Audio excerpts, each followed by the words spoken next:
रोज रोज लोगों को परेशान करता है तू। अब बोल, अब बोल ना।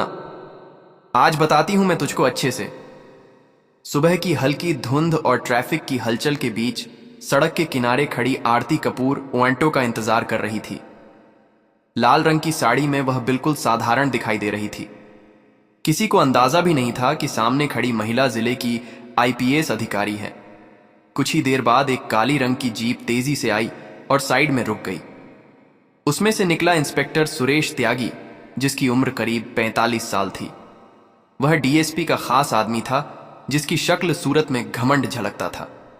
जैसे ही वह जीप से उतरकर बाहर आया, उसने मुस्कुराकर आरती से कहा, चलोगी क्या? उसकी आवाज में मस्ती भी थी और घुमावदार तानों का असर भी। आरती के भीतर गुस्सा उठ खड़ा हुआ, पर उसने चेहरे पर कड़वी सख्ती रखी और बिना जवाब दिए खड़ी रही। इंस्पेक्टर सुरेश हंसते हुए और करीब आकर बोला, अरे मैडम, इतना मुंह क्यों घुमा रखा है? अपने आशिक से क्या शर्माती हो? एक बार तो देख लो। तुम्हें देखे बगैर मेरी सुबह नहीं होती। आज चलो कहीं घूम आते हैं।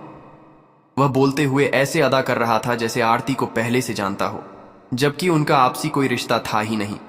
उसकी बातें बेवकूफाना और उबाऊ थीं। वह स्पष्ट तौर पर छेड़खानी कर रहा था।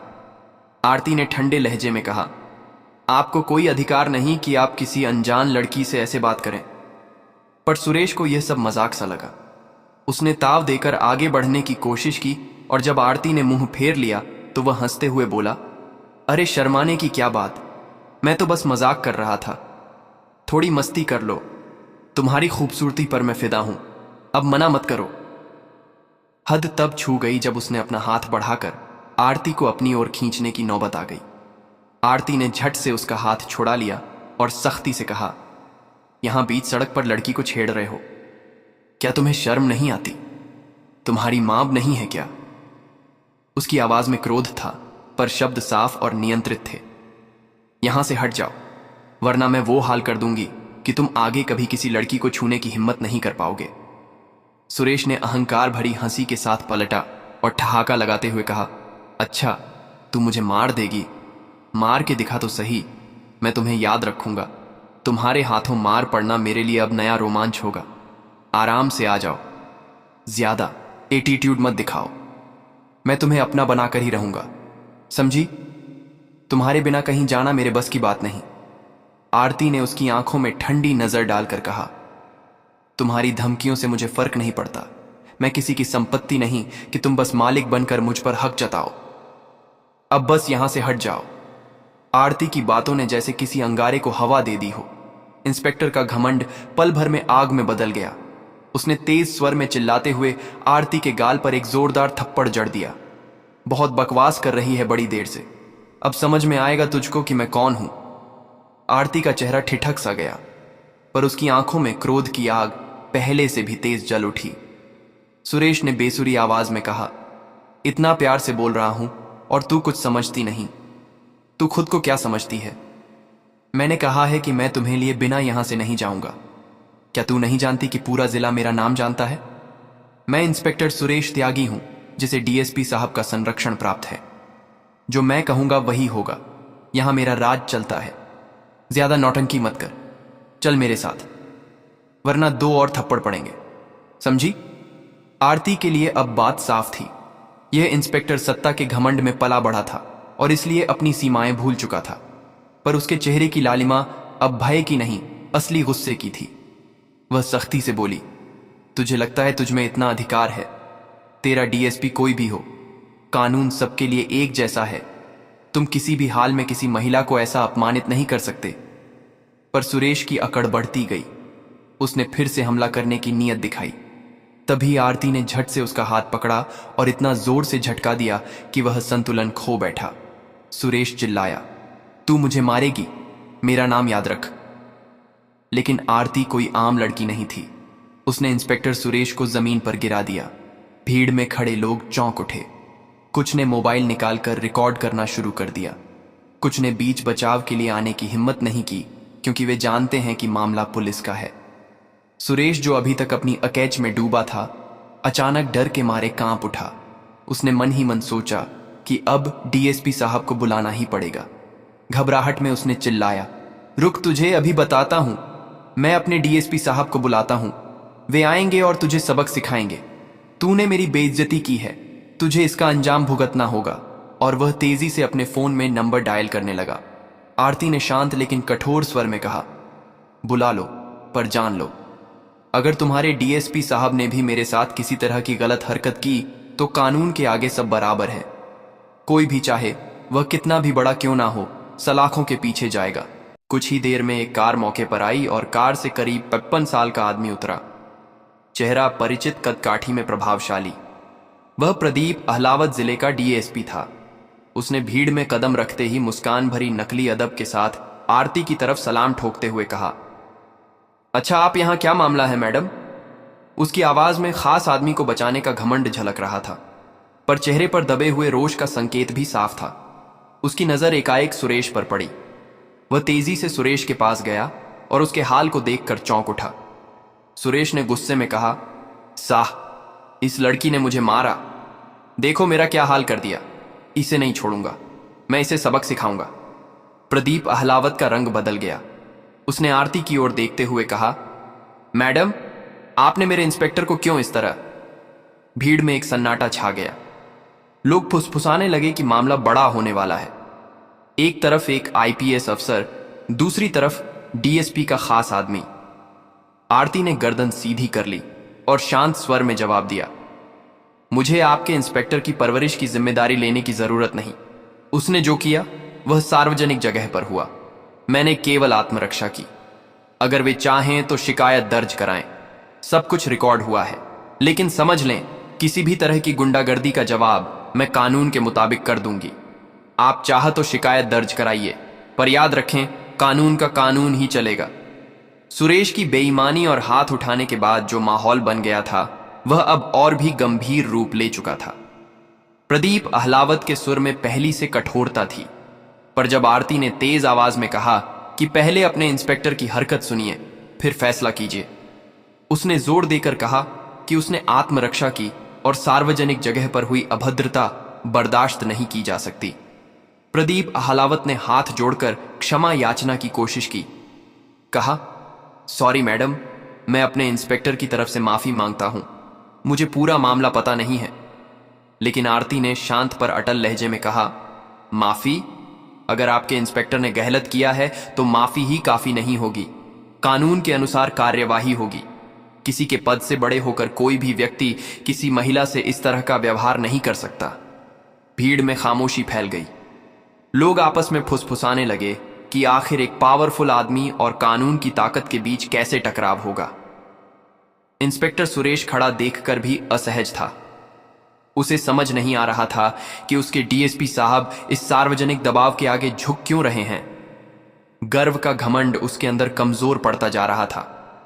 वह पहले जितना अड़ंगा नहीं दिखा पा रहा था।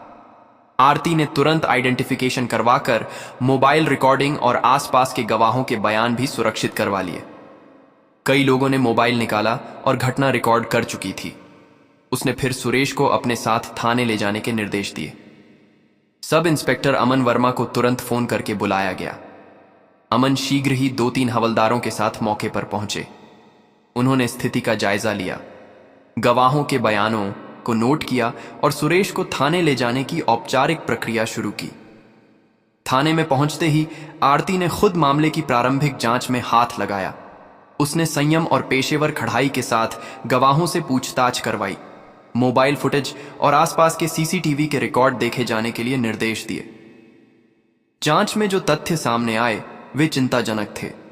कई लड़कियों ने बतलाया कि सुरेश अक्सर सार्वजनिक जगहों पर घूरता, अहित टिप्पणी करता और कई बार जबरन छेड़छाड़ की कोशिश करता। कुछ लड़कियां डर के मारे पहले कभी थाने नहीं आई। वे प्रतिष्ठित पद के डीएसपी की ताकत और बदनामी के डर से मुंह बंद रखती रहीं। आरती ने इन शिकायतों को गंभीरता से लिया। उसने तुरंत एक लिखित रिपोर्ट तैयार करवाई, गवाही, रिकॉर्डिंग और प्राथमिक वैधानिक कागजातों के साथ, और सुरेश के खिलाफ सख्त धाराओं के लागू होने की सिफारिश की। उसे मालूम था कि सिर्फ एक घटना नहीं बल्कि यह एक पैटर्न था जिसे अब तोड़ना जरूरी है, क्योंकि मामला केवल अपराध का नहीं रहकर समाज के एक बड़े प्रश्न में बदलता जा रहा था। ताकत के दुरुपयोग और नारी सुरक्षा का। आरती ने तय किया कि इसे कलेक्टर कार्यालय तक सीधे ले जाना होगा ताकि जिला प्रशासन पूरी तरह से इस पर संज्ञान ले। उसने सारी फाइल और सबूत संक्षेप में तैयार करवाकर कलेक्टर नितिन चौधरी को स्थिति से अवगत कराना उचित समझा। सुबह कागजों का फोल्डर हाथ में लिए आरती सीधे कलेक्टर कार्यालय की ओर बढ़ी। उसे पता था कि अब लड़ाई केवल एक इंस्पेक्टर के खिलाफ नहीं है। यह संदेश देने की लड़ाई है कि कानून के आगे हर कोई बराबर है, चाहे नाम बड़ा हो या पद ऊंचा। आरती कपूर ने कलेक्टर नितिन चौधरी के चेंबर पर दस्तावेज रखकर सब कुछ बिना किसी नाटकीयता के विस्तार से बताया। घटनाओं का क्रम, गवाहों के बयान, मोबाइल और सीसीटीवी फुटेज की प्रति और उन लड़कियों की लिखित शिकायतें जो डर के मारे पहले सामने नहीं आई थीं। उसने हर वह बात सुस्पष्ट तरीके से रखी जो उसने खुद देखी, सुनी और रिकॉर्ड की थी। उसके शब्दों में थकान नहीं थी, केवल कर्तव्य के प्रति अटल इरादा और सत्य को सामने लाने की मजबूरी थी। नितिन चौधरी ने हर कागज ध्यान से पढ़ा, सीसीटीवी के फुटेज को कई बार देखा और गवाहों के बयान नोट किए। वह एक संवेदनशील और अनुशासित प्रशासक था। उसके चेहरे पर निर्णय की गंभीरता दिख रही थी। उसने आरती की पेशेवारता की तारीफ की और कहा, मैं इस मामले को सार्वजनिक रूप से उठाऊंगा और पूरी पारदर्शिता के साथ कार्यवाही करूंगा। नितिन ने तुरंत आवश्यक निर्देश दिए। सुरेश त्यागी के खिलाफ एफआईआर दर्ज करने का निर्देश, गिरफ्तार करने की अनुमति देने के लिए सबूतों का संकलन और मामले की निष्पक्षता सुनिश्चित करने हेतु एक मजिस्ट्रेट और मुलजिम की मौजूदगी में जांच की निगरानी। साथ ही उन्होंने पुलिस महानिदेशालय को भी सूचित कर दिया कि मामला संवेदनशील होने के कारण इसे प्राथमिकता देनी है। नितिन चौधरी ने महसूस किया कि यह मामला केवल एक व्यक्तिगत विवाद नहीं रहेगा, यह सार्वजनिक स्वास्थ्य का मुद्दा बन सकता है, जहां ताकत का दुरुपयोग और महिलाओं की सुरक्षा दोनों दांव पर हैं। इसीलिए उन्होंने फैसला किया कि मामले को पारदर्शी तरीके से उठाया जाए। एक प्रेस कॉन्फ्रेंस बुलानी होगी जिसमें सभी तथ्यों और पुलिस कार्यवाही का ब्यौरा जनता के सामने रखा जाएगा। उन्होंने आरती से कहा, हम भ्रष्ट और ताकतवर प्रभाव से डरकर पीछे नहीं हट सकते। प्रेस कॉन्फ्रेंस में मैं खाद सब कुछ बताऊंगा, तथ्य, कार्यवाही और आगे की प्रक्रिया। प्रेस मीटिंग की तैयारी तेजी से हुई। कलेक्टर कार्यालय ने प्रेस नोट जारी किया जिसमें घटना के सार, आरोपों और पुलिस कार्यवाही की रूपरेखा दी गई। उसी दिन शाम तक मीडिया हॉल में सीटें भर गईं। स्थानीय चैनल, अखबारों के रिपोर्टर और सोशल मीडिया पर सक्रिय पत्रकार लोग उत्सुक थे। आरती को भी बुलाया गया ताकि वह मामले की पेशेवर रूपरेखा रख सके और तकनीकी सवालों का जवाब दे सके। प्रेस कॉन्फ्रेंस के दिन हॉल में सन्नाटा और उत्कीर्ण उत्सुकता दोनों थी। कैमरे झिलमिला रहे थे, रिपोर्टर नोट्स कर रहे थे और एक बड़ी स्क्रीन पर घटना के फुटेज के अंश दिखाई देने लगे। उन फुटेज में सुरेश त्यागी की घुसपैठ पूर्ण हरकतें और आरती द्वारा आत्मरक्षा की स्थिति स्पष्ट दिख रही थी। कलेक्टर ने क्रमवार तथ्यों का हवाला दिया। पहले पब्लिक प्लेस पर छेड़छाड़, फिर हाथ उठाना, आरती की स्वाभाविक आत्मरक्षा और बाद में सुरेश के खिलाफ मिलने वाले शांतिपूर्ण नामी गवाहों के बयानों का जिक्र। उन्होंने कहा कि सबूत इतने प्रबल हैं कि मामले पर राजनीतिक दबाव से हटकर त्वरित और कड़े क्यों दम उठाए जा रहे हैं। मंच पर खड़ी आरती ने भी स्पष्ट शब्दों में कहा कि उन्होंने केवल कर्तव्य निभाया और कानून का पालन किया। हमारा काम महिलाओं की सुरक्षा सुनिश्चित करना है, उसने कहा, और जब भी कोई पद या पदाधिक दुरुपयोग करता है उस पर कार्यवाही होना चाहिए। नफरत, डर या सत्ता की धमकी से हटकर उसके आंचल में सादगी थी, पर आवाज में लौ थी। हॉल में बैठे लोगों को लगा कि वे सिर्फ एक अफसर की नहीं, समाज की आवाज सुन रहे हैं। प्रेस कॉन्फ्रेंस के बाद कानूनी प्रक्रिया आगे बढ़ी। सुरेश के खिलाफ एफआईआर दर्ज कर ली गई। उसमें छेड़छाड़, अपमान और सार्वजनिक स्थान पर अनुचित व्यवहार जैसी धाराएं शामिल थीं। मामले की गंभीरता को देखते हुए कलेक्टर ने तुरंत सुरेश के खिलाफ गिरफ्तारी के कदमों को मंजूरी दे दी। प्रदीप अहलावत, जो डीएसपी के रूप में पद पर थे, अचानक से सार्वजनिक और राजनीतिक दबाव में फंस गए। सरकार ने देखा कि मामला कितनी तेजी से भड़क रहा है। पुलिस महानिदेशालय ने भी संज्ञान लिया और उच्च स्तर पर जांच का आदेश दे दिया गया, ताकि किसी भी तरह की गहलत छवि से बचा जा सके। प्रदीप अहलावत ने बढ़ते प्रभाव और बढ़ते दबाव को महसूस किया। पार्टी के भीतर और जनता के बीच उनकी स्थिति कमजोर पड़ने लगी। सरकार ने प्रदीप अहलावत को भी समुचित कार्यवाही के संकेत दिए। प्रदीप को किसी भी तरह के दमन से बचाने के लिए सरकार ने उन्हें अस्थायी रूप से पद से हटाने का सुझाव दिया, ताकि जांच निष्पक्ष हो और जनता का भरोसा बना रहे। कलेक्टर और पुलिस ने यह सुनिश्चित किया कि कोई भी शैडो प्रक्रिया ना चले।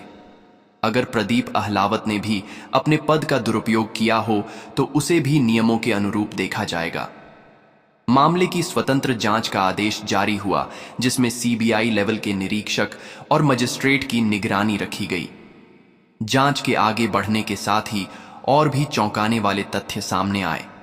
स्थानीय स्तर पर कई और शिकायतें मिलीं, जिनमें कहा गया कि सुरेश ने सत्ता का इस्तेमाल कर कई बार महिलाओं को धमकाया और उन्हें शर्मिंदा किया। कई गुहारें जो पहले दबती रहीं अब खुलकर आईं।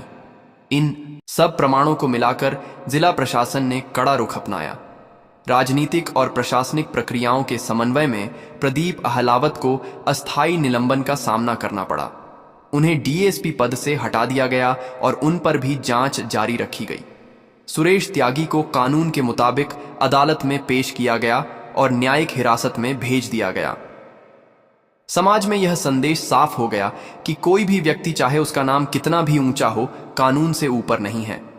कोर्ट में मामले की सुनवाई जारी रही और साक्ष्य के आधार पर अभियोजन पक्ष ने मामला मजबूत ढंग से पेश किया। आरती के लिए यह कोई जीत हार की बात नहीं थी। उसका मकसद सिर्फ न्याय था, न केवल अपने लिए बल्कि उन सभी लड़कियों के लिए जिन्होंने ताकतवरों के डर से आवाज उठाई नहीं। प्रेस और जनता ने भी देखा कि किस तरह पारदर्शिता और कर्तव्य निष्ठा से काम लेने पर बड़े बड़े दबावों को अपना सही मुकाम दिखाया जा सकता है। आरती अपने काम पर लौट आई, पर बदलाव की लहर जो उन्होंने शुरू की थी, सड़कों पर, थानों में और अफसरशाही में महसूस की जा सकती थी। जनता को अब थोड़ी और हिम्मत मिली थी कि वे भी अपनी आवाज उठा सकें, और यही वह सच्चा परिवर्तन था जिसकी आरती ने लड़ाई लड़ी थी। ये कहानी हमें सिखाती है कि निडर होकर कर्तव्य निभाना, कानून पर भरोसा रखना और पारदर्शिता बनाए रखना ही किसी भी दबाव या संरक्षण को तोड़कर न्याय की स्थापना कर सकता है। हमें हर गलत करने वालों के खिलाफ आवाज उठाना चाहिए, ताकि जुल्म करने वाले जुल्म करने से पहले 100 बार सोएं। दोस्तों, यह कहानी केवल मनोरंजन के उद्देश्य से बनाई गई है। इसमें दिखाए गए सभी पात्र, घटनाएं और संवाद काल्पनिक हैं। किसी भी वास्तविक व्यक्ति, संस्था या घटना से इनका कोई संबंध नहीं है। कृपया इसे केवल कहानी के रूप में देखें और इसका आनंद। अगर आपको यह कहानी अच्छी लगी तो हमारे चैनल को लाइक और सब्सक्राइब जरूर करें